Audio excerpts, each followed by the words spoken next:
విజయ కనకదుర్గాదేవి ఆలయం ఉన్న బొరుసువారి సావరం గ్రామం నిజంగా ఆధ్యాత్మికతతో నిండిన పవిత్ర స్థలం. ఉదయం సూర్యోదయంతో పాటు ఆలయ గంటల శబ్దం, పూల సువాసన, ధూపదీపాల పరిమళం గాలిలో కలిసి భక్తుల మనసును ప్రశాంతంగా మారుస్తాయి. పచ్చని పంట పొలాలు, పిల్ల కాలువలు, చెట్ల నీడలు, గ్రామం చుట్టూ విస్తరించిన ప్రకృతి అందాలు. దశావతారాలండి. ఇక్కడ మొత్తం అంతా కూడా దశావతారాల్ని మనం చూడొచ్చు. పిల్లలకి చూపించి ఇదిగో ఈ అవతారం విష్ణుమూర్తి, ఈ అవతారం అని చెప్పడానికి చాలా బాగున్నాయి. ఎంత అందంగా ఉన్నాయి నిజంగా విగ్రహాలన్నీ కూడా. సాధారణంగా మనం చూస్తూ ఉంటాం కదా స్వయంభు శివాలయాలు, కానీ ఇక్కడ కనకదుర్గమ్మ అమ్మవారి ప్రత్యేకత ఏంటంటే స్వయంభుగా వెలిసింది. పూర్వం ఇంచుమించు ఒక 80 సంవత్సరాల క్రితం అంట ఈ కాలువలోనే మనకి మొత్తం పూర్తి రవాణా, ఇవన్నీ వాణిజ్యం, ఇదంతా కూడా బిజినెస్ జరుగుతూ ఉండేదన్నమాట. విజయవాడ నుంచి చాలా మంది ఇక్కడికి వచ్చి ఇక్కడ బిజినెస్ చేస్తూ ఉండేవారు.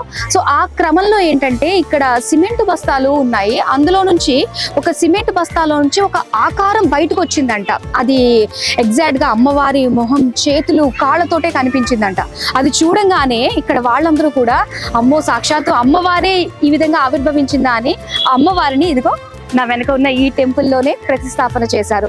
అప్పటి నుంచి అమ్మవారు నిత్యం కూడా పూజలు అందుకుంటూ కోరిన కోరికలు తీస్తున్న కొంగు బంగారంగా వాసిల్లుతుంది.